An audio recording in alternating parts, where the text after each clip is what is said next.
अस्सलामुअलैकुम दोस्तों और साथियों, उम्मीद है आप लोग खैरियत से होंगे। वैसे तो दोस्तों अक्सर हम आपस में भी डिस्कस करते रहते हैं, आप लोगों से भी शेयर करते रहते हैं कि आपने क्या अच्छी चीज़ खानी है और क्या वो बुरी चीज़ है कि जिससे आपने दूर रहना है और इससे आपकी सेहत बेहतर रहती है। लेकिन बहुत कम दफ़ा हम इस बात पे तवज्जो देते हैं कि जो चीज़ हमने अच्छे वाली खानी है तो उसको पकाना किस चीज़ में है, उसको हमने जो तैयार करना है। आपको पता है कि हमारे जो खाने हैं उसके अंदर ऑयल ना डले, ये हो नहीं सकता। और ये अभी की बात नहीं है, बल्कि इंसान जो है अपनी इब्तिदा से ही इंसान बहुत ही यानी हज़ारों लाखों साल पहले भी जब ये कुकिंग ऑयल उस शक्ल में नहीं था जिसमें आज हमारे पास है, तो जब हम गोश्त तैयार करते थे जानवर का तो उसकी चर्बी को इस्तेमाल करते थे ऑयल के तौर पे। उसके बाद फिर हम दूध में से जो मक्खन, घी घी को बहुत ज़्यादा इस्तेमाल किया जाता था खानों को बनाने के लिए। लेकिन बदकिस्मती से जो नया एक दौर है उसके अंदर, क्योंकि अक्सर चीज़ें या तकरीबन हर चीज़ कमर्शियल हो चुकी है, और उस कमर्शलिज़म या पैसा कमाने के दौर में जब कुकिंग ऑयल की भी एक जो तरतीब हमारे सामने आती है उसके अंदर इस चीज़ का कम ही ख्याल रखा जाता है कि कौन सा वो ऑयल है कि जिसका आपको फ़ायदा है और कौन सा वो ऑयल है जिसका आपको फ़ायदा नहीं है। मैं पहले तो दोनों ही कैटेगरी को आपको बता देता हूँ कि कौन से वो ऑयल हैं जिसको मेडिकली हम कहते हैं कि इसका आपको फ़ायदा हो सकता है, और वो कौन से हैं कि जिनका नुकसान हो सकता है, और उसकी वजह भी मैं बताऊँगा। वो ऑयल जिनका किसी हद तक नुकसान हो सकता है, जैसे कि सनफ्लावर सीड ऑयल है, सोयाबीन ऑयल है, कॉर्न ऑयल है, पाम ऑयल है। ये वो कैटेगरी है कि जिनका जिनका मरीज़ों को हम डिस्करेज करते हैं, लोगों को हम डिस्करेज करते हैं कि अगर आपको अपनी अच्छी सेहत चाहिए तो ये ऑयल आपने कम से कम इस्तेमाल करने हैं।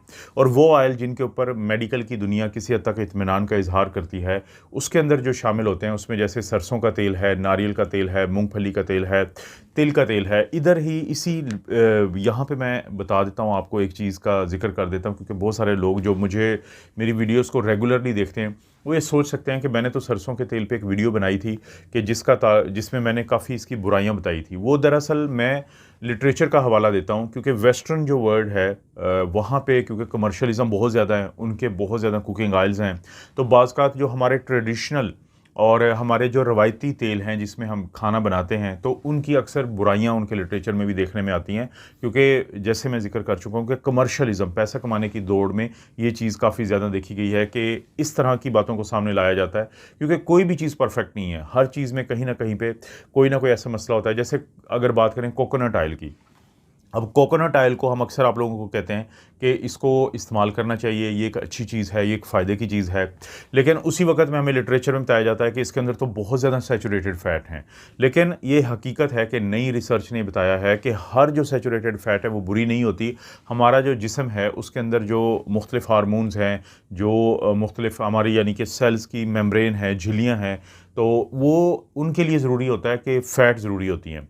तो जैसे कोकोनट ऑयल वज़न कम करना हो, दिल की सेहत हो, तो उसके लिए जो इसके अंदर फ़ैट होती है वो फ़ायदा देती है, नुकसान नहीं देती। और इसी तरह से पाम ऑयल, जब भी हम लोगों को कहते हैं कि अगर आपको कहीं पे भी किसी पैकेट वाला आपने खाना लिया है, कोई चीज़ जितनी भी आजकल आपको पैकेट वाली खाने वाली चीज़ें मिलती हैं, तो अक्सर बैक साइड पे लिखा होता है पाम ऑयल, लिखा होता है हाइड्रोजनेटेड ऑयल लिखा होता है, या फिर ट्रांस फैट्स वगैरह का हम जिक्र करते रहते हैं कि ये वो चीज़ें हैं जो आपके जिस्म में जाके आपको नुकसान देती हैं। तो ऑयल आपके लिए नुकसानदेह होते हैं उसका ताल्लुक उनके बनाने के अमल से होता है, और जो फ़ायदे के होते हैं उनका भी ताल्लुक इस चीज़ से होता है कि वो किस तरीके से बनाए गए हैं। घी और ऑलिव ऑयल पे मैं आगे जाके बात करता हूँ। देखें, जो भी ऑयल को बहुत ज़्यादा रिफ़ाइन किया जाएगा, अल्ट्रा प्रोसेस किया जाएगा, और इसका लफ्ज़ी मतलब क्या है, सादा मतलब क्या है कि जैसे मूंगफली का जो ऑयल है, तेल होता है, या इसी तरह से ये सरसों का तेल है, या कोई भी वो तेल जिसको कोल्ड प्रेस कहते हैं। कोल्ड प्रेस होता है कि जिसके बीजों को, क्योंकि ऑयल बनते कहाँ से हैं, ऑयल जो है बीज से बनते हैं, जिन बीज को दबा के, और चाहे तो वो आपको पता है कि अक्सर हमारा पुराने टाइम पे ख़ास तौर पे कुछ ऐसी मशीन होती थी जो रवायती तौर पे इस्तेमाल होती थी, जिसमें बहुत ज़्यादा मैकेनिकल या कोई केमिकल नहीं डालते थे। तो जब बीजों को प्रेस करके जो ऑयल निकाला जाता है, देखें, ये हो सकता है आपको देखने में अच्छा ना लगे वो ऑयल, हो सकता है कि उसका फ्लेवर आपको अच्छा ना लगे उस तरह से कि उसके अंदर जो है कोई चीज़ ऐसी नहीं डाली गई, लेकिन उसके अंदर न्यूट्रिशन है, उसके अंदर विटामिन ई है, उसके अंदर तमाम वो चीज़ें हैं जो विटामिन हो सकते हैं, बाकी चीज़ें हो सकती हैं जो आपकी सेहत के लिए ज़रूरी है।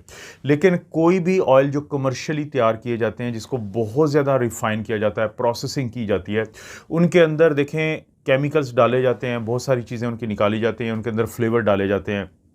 और आपको एक हैरानी होगी एक बात जान के कि जब ये प्रोसेसिंग की जाती है, जिसको अल्ट्रा प्रोसेसिंग या अल्ट्रा रिफाइनमेंट कहते हैं, तो इसके नतीजे में ऑयल तो निकल गया, लेकिन जो बाकी चीज़ बचती है वो उससे जानवरों की फीड तैयार होती है, क्योंकि वो इतनी न्यूट्रिशन होती है उसके अंदर।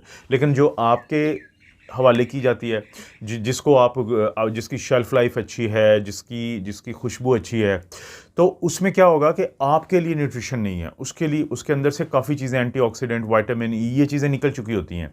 हाँ, आपको उसको उसको इस्तेमाल करने में आपको टेस्ट लगता है। तो जितना भी कोई ऑयल ज़्यादा रिफाइंड होगा, जैसे मैंने जिक्र किया था ऑयल्स का, कि जो बैड चॉइसेस हैं, जो मेडिकल के लिहाज से अच्छे नहीं हैं, तो जितना ज़्यादा कोई अल्ट्रा प्रोसेस्ड या अल्ट्रा रिफाइंड होगा, उतना वो आपकी सेहत के लिए अच्छा नहीं है। और जितना ज़्यादा उसको उस हालत में इस्तेमाल करेंगे कि जिस हालत में उसको आपने बहुत ज़्यादा प्रोसेसिंग से, चाहे वो हीट से, चाहे वो केमिकल प्रोसेसिंग से ना गुजारा हो, तो उतना आपकी सेहत के लिए वो चीज़ बेहतर होती है। और इसी तरह से देखें कि ऑलिव ऑयल का हम कहते हैं कि ये दुनिया के बेहतरीन ऑयल में से एक ऑयल है, लेकिन एक और पॉइंट है जिसको समझना ज़रूरी है। बाज़ जो ऑयल होते हैं, तेल होते हैं, उनका जो है स्मोकिंग पॉइंट कम होता है, कि जिस तरह हम लोग तो हर चीज़ को बहुत ज़्यादा हीट पे पकाते हैं। अब ऑलिव ऑयल में आप कोई चीज़ पकाएंगे तो वो तो ख़राब हो जाता है ऑलिव ऑयल। तो ऑलिव ऑयल का हम आप लोगों को कहते हैं कि आपने उसको सलाद में इस्तेमाल करें, बहुत ज़्यादा कुकिंग पे आप इस्तेमाल करेंगे तो फ़ायदा नहीं। हाँ, घी का स्मोकिंग पॉइंट ज़्यादा है। अगर आप ये कोकोनट ऑयल है, इसका स्मोकिंग पॉइंट अच्छा है, सरसों के तेल का स्मोकिंग पॉइंट अच्छा है। जब इनमें आप खाने बनाते हैं तो आपको ये ब्रेक नहीं होते ऑयल, और इसके आपको फ़ायदे मिलते हैं। तो जो ऑयल है, कुकिंग ऑयल है, क्योंकि वो डेली का काम है, वो रोज़ाना का काम है, कि हम जो खाने खाते हैं वो रोज़ाना आप देखें कि उसमें वो तैयार किए जाते हैं, तो उनकी क्वालिटी पे नज़र रखना बहुत ज़रूरी है। कोशिश करें घर में किसी भी सूरत पैसा बचाने के लिए ऑयल को दोबारा इस्तेमाल मत करें। जब आप एक ही ऑयल को, एक खाना बनाया, फिर कुछ बच जाता है, घरों में रूटीन होती है, तो उसको साइड पे रख लेते हैं और उसमें फिर पकोड़े, समोसे या बाकी चीज़ें बनाते हैं। या मार्केट के अंदर आपने देखा होगा कि जितने अक्सर खाने जो तैयार हो रहे होते हैं वही ऑयल बार बार इस्तेमाल होता है। ये बहुत नुकसानदेह चीज़ है। और कोशिश करें कि जो अच्छे ऑयल भी हैं उनको भी हर 3 से 6 महीने के बाद रोटेट करते रहें, कि एक को इस्तेमाल करें 3 से 6 महीने, उसके बाद दूसरे को इस्तेमाल करें, फिर तीसरे को इस्तेमाल करें। इस तरह उनकी बारियां लगा के रखें, उससे आपको बहुत अच्छा फ़ायदा मिलता है और आपको खुद अंदाज़ा हो जाता है कि कौन सा वो ऑयल है जो अच्छा भी है और आपको सूट भी ज़्यादा करता है।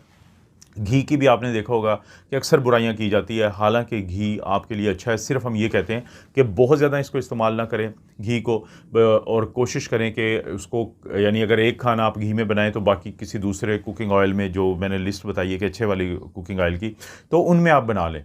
घी बुरी चीज़ नहीं है, घी को आप इस्तेमाल कर सकते हैं, कभी कभी ज़रूर इस्तेमाल करें, उससे आपको फ़ायदा मिलता है। उसके अंदर काफ़ी एंटीऑक्सीडेंट है, उसके अंदर वाइटामिन भी हैं, मिनरल्स भी हैं, बहुत कुछ है उसके अंदर।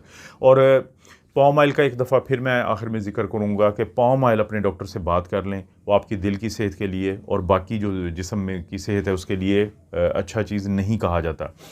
बुरा जो ऑयल है वो आपके जिस्म में अगर जाएगा, खाना जब आप तैयार करेंगे उसकी हालत में, तो इन्फ्लेमेशन करेगा, शुगर करेगा, ब्लड प्रेशर का मसला होगा, दिल की बीमारियाँ होंगी, आपके जिस्म में जो खून की नालियाँ होती हैं उनकी बीमारियाँ होंगी।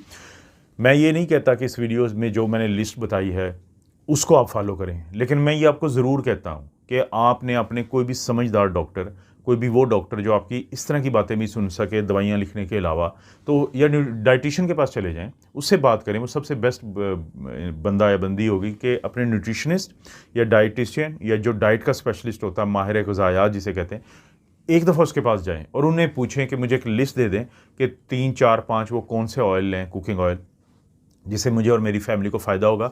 और उसी वक़्त में 2 और काम आपने करने हैं। उनसे उन ऑयल की लिस्ट भी ले लेनी है कि जिसको आपने कम से कम इस्तेमाल करना है, और दूसरा वो ऑयल के क्या काम हैं कि जिस तरीके से हमने उसको इस्तेमाल नहीं करना। जैसे मैंने कहा कि बार-बार उसको इस्तेमाल नहीं करना। एक ऑयल जो बर्दाश्त ही नहीं करता हीट को, उसके अंदर खाने नहीं बनाने, तो ये भी लिस्ट ले आएँ। आप यकीन करें कि जब आप ये करेंगे तो आपकी जो बहुत सारी बीमारियां हैं वो आपकी जान छोड़ देंगी, क्योंकि बहुत सारी बीमारियां हमारे खाने पीने की जो तरतीब होती है या खाने पीने की जो आते हैं वो उसकी वजह से हो रही होती हैं। शुगर हो, ब्लड प्रेशर हो, दिल का मसला हो, सोजिश, इन्फ्लेमेशन हो हमारे जिस्म में, बहुत दफ़ा जब हम अपने खाने की रूटीन को अच्छा कर लेते हैं तो ये बीमारियां वैसे ही हमारी जान छोड़ देती हैं।